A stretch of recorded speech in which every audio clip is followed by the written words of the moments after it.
uma ampla repercussão nos 4 cantos do mundo. Todos os presidenciáveis aqui no Brasil já se manifestaram, mas o atentado contra Cristina Kirchner, lá no Rio de Janeiro. Nesse momento, lá na Praça de Maio, uma grande manifestação de populares em apoio à vice-presidente da Argentina, algo convocado pelo presidente Alberto Fernandes, e com repercussões no mundo do futebol, entre outros setores da vida do argentino, e que se posicionou de maneira chocada com aquilo que aconteceu. As repercussões são mundiais, evidentemente, né? E abrindo-se discussões sobre uma série de aspectos relacionados com essa tentativa de assassinar Cristina Kirchner pelo Fernando Andrés Sabag Montiel, um brasileiro, um filho de argentino, e que já tinha tido problemas com armas lá na Argentina, tinha mais de 100 projéteis na casa dele, e que tinha uma arma com 8 projéteis, mas um deles não estava na cápsula, na área de disparo, né? E isso fez com que a arma não disparasse, porque ele teria provavelmente matado, porque a arma estava de frente ao rosto da Cristina Kirchner. E muito se falou também, de ontem para hoje, nas falhas brutais do sistema de segurança que envolve a vice-presidente argentina, porque há um número enorme de pessoas da Polícia Federal Argentina e de toda a área de segurança da Casa Rosada, e que falhou brutalmente, não só por permitir que essa tentativa de assassinato tivesse acontecido, como mesmo após o disparo que não aconteceu, fez com que não houvesse dispersão. A vice-presidente ficou exatamente no mesmo lugar e não foi criada uma rota de fuga ou algo, como acontece em qualquer tentativa de atentado contra chefes de Estado ou contra autoridades. Há um plano de fuga, e isso não aconteceu. É destaque também na imprensa internacional. A Cristina Kirchner, ela tem um esquema de segurança que certamente não é o melhor, né? Infelizmente isso ficou demonstrado, mas é o maior da história da Argentina. Nem o Perón tinha tanta gente ao seu redor para protegê-lo. São cerca de 100 agentes que ficam com a Cristina Kirchner. O que aconteceu ali, que claramente foi incompetência na segurança, mas é bom entender aquele cenário todo, né? A Cristina Kirchner, que é uma figura bastante popular ali num setor do peronismo, que até hoje é chamado de kirchnerismo, né? E que tem o comando do Máximo Kirchner, o filho dela, com o ex-presidente Néstor Kirchner. O Ministério Público pede 12 anos de prisão para Cristina por corrupção. E aí o que aconteceu? Os kirchneristas foram ali para a avenida onde ela mora, lugar muito bom em Buenos Aires, né? Só para quem tem dinheiro mora ali e tal. Não é moleza, é um lugar confortável. E além disso, foram também opositores. Foram pedir cadeia para ela. Foram todos para o mesmo lugar. Houve choques. A polícia fez algumas barreiras e os kirchneristas derrubaram as barreiras, soltaram fogos, incendiaram coisas que ficam na rua, lata de lixo, etc. Aqueles coletores de lixo. E os vizinhos começaram a pedir ação policial, porque aquilo, 24 horas, gente se manifestando ali, não dava para sair com o carro dos prédios, tudo tomado, uma bagunça, né? E o Alberto Fernandes, presidente, que tem uma relação muito ruim com a Cristina Kirchner e que tenta, e é claramente um movimento unilateral, ela não faz o menor esforço para melhorar a relação com ele, mas ele tem feito. Ele tenta se aproximar, até porque ele está se sentindo meio sem chão, sem apoio político. E como o movimento kirchnerista é um movimento popular, não dá para dizer que é de massa, tal, mas é um movimento com muitos adeptos, o Alberto Fernandes está fazendo acenos já há 3, 4 semanas, na verdade desde que aceitou mudar o Ministério da Economia. E até porque a Cristina é crítica da política econômica dele, se distanciou, Basicamente, o que ela tem dito não tem nada a ver com esse governo. E a chegada do Sérgio Massa, que também é um cara que tem muito voto e tal, ao Ministério da Economia, foi um meio termo. Os dois queriam o Sérgio Massa, o Alberto Fernandes e a Cristina Kirchner. Agora, nesse ambiente todo, ela se sentiu muito à vontade para descer do carro e andar ali no meio da multidão. Porque ela sabia que ela estava numa parte das manifestações, porque são duas, numa parte onde só há apoiadores, né? Então ela se sentiu em casa, abraçada, acolhida, etc. E provavelmente os agentes embarcaram nessa. Acharam que era um ambiente completamente controlado, sem riscos. O que é um erro absurdo. Você nunca pode achar isso. Até porque quem vai fazer um atentado, ele não chega com um megafone, né, dizendo que vai fazer um atentado. Ele vai tentar se misturar aos apoiadores. Claro, lógico. Como o Adélio, por exemplo, ele não chegou naquela multidão que estava lá com o Bolsonaro dizendo que foi lá para matar o presidente. Ele estava como um dos apoiadores e relaxaram. E no caso dela, mesma coisa, relaxaram. Não, isso aqui é um ambiente controlado, isso aqui é um ambiente dela, ela está em casa, né? Esse movimento é controlado pelo filho dela. Só que é aberto, é uma rua. E o cara estava lá. Então, E aí entra uma outra questão, porque eu não vi a arma, mas li que é um revólver. E o revólver dificilmente falha. É um 32, né, Zaidan? 32? Isso. Eu li 38, não sei. Deram todas as características como sendo de um 32. Seja um 32 ou um 38, aquela distância, principalmente um 38, ele arrebenta tudo. Ele arrebenta tudo àquela distância, né? O risco de morte é absurdamente alto. Agora, e é difícil o revólver falhar. Geralmente, isso acontece mais com semiautomática, com pistola, né? Que tem o pente, tem a bala na agulha. E às vezes o mecanismo falha e não sai nada. Agora, o revólver às vezes falha também. Revólver mal cuidado e tal. E graças a Deus falhou.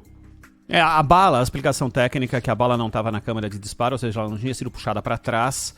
Ela precisa desse, como é que posso dizer? Ele não desse puxou o cão? Ele não puxou e o disparo foi sem que houvesse a bala na cápsula de disparo. A primeira delas, as outras são automáticas, mas a primeira precisa estar lá para poder o processo acontecer.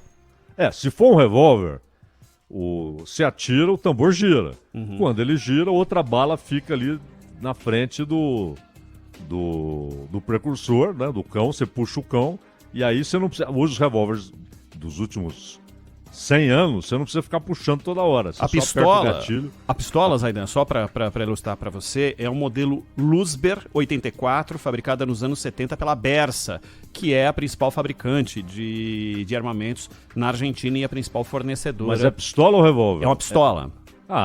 Então... É uma pistola modelo Luzber. Então é o que eu estava te dizendo. Se é um revólver, dificilmente falha, não é? A pistola falha com mais frequência, que é um mecanismo diferente, você tem um pente, etc. Exatamente. Então, colocaram errado no noticiário. Às vezes os caras acham que tudo é revólver, né? Porque o revólver é tambor. Então você atira, o tambor gira, a outra bala já fica já ocupa o espaço. Exato. Agora a pistola ela vai sendo acionada automaticamente. Por isso que ela é semi-automática, não é igual a metralhadora, né? Que é automática. Você tá com o dedo no gatilho e tá cuspindo bala. Agora, graças a Deus falhou.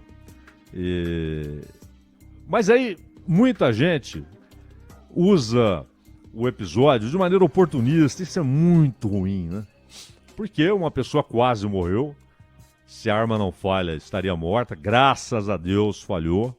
A questão foi mecânica, né, Zaidan? Porque o assassinato ele só não se consumou por um detalhe técnico, né? Exatamente. E aí começam a usar. O Alberto Fernandes decreta feriado nacional, exatamente para criar todo um ambiente político pró-Kirchner e pró-governo. Não faz sentido essa história de feriado nacional. E aí, vamos às ruas, etc.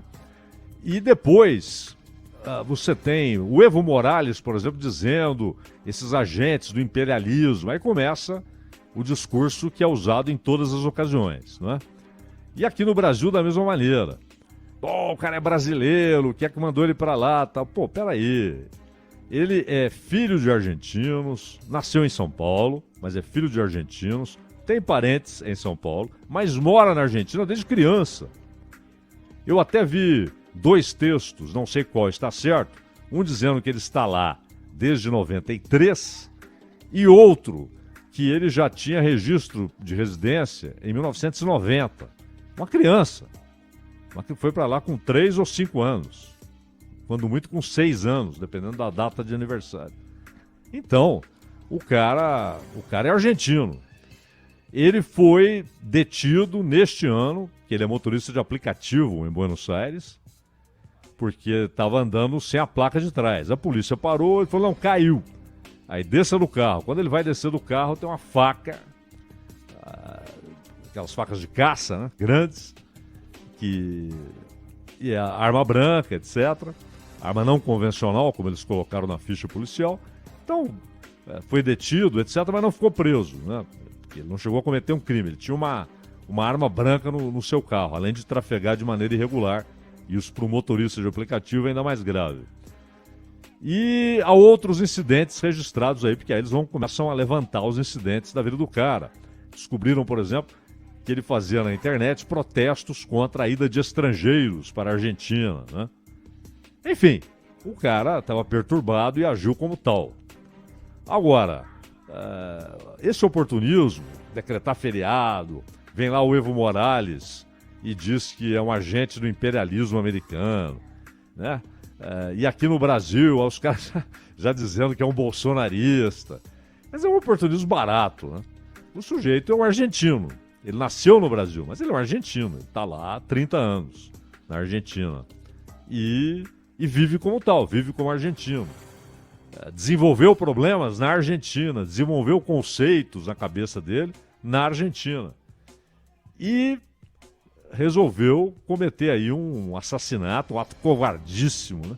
Você chegar ali perto de uma senhora, não importa se ela é uma política, se ela cometeu atos de corrupção, nada disso importa agora. Uma senhora ali, indefesa, porque não havia agente algum, você viu a reação dela, né? Completamente indefesa, não é de autodefesa, não é de nada.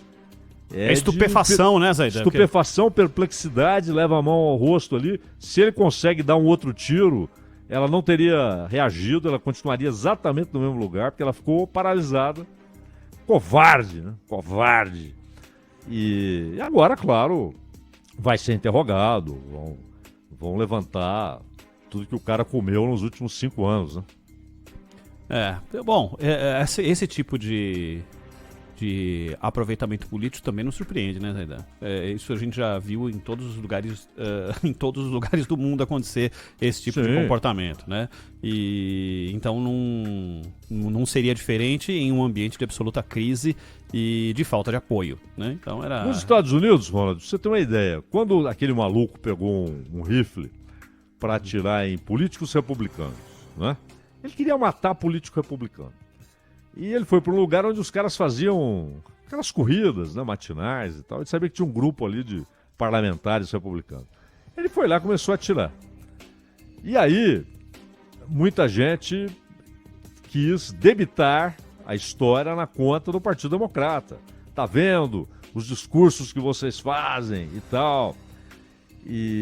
Mas cá entre nós, o sujeito é um adulto, né? E quando ele pratica um ato de extremismo, é a maneira como ele recebeu aquele discurso, não é necessariamente o discurso.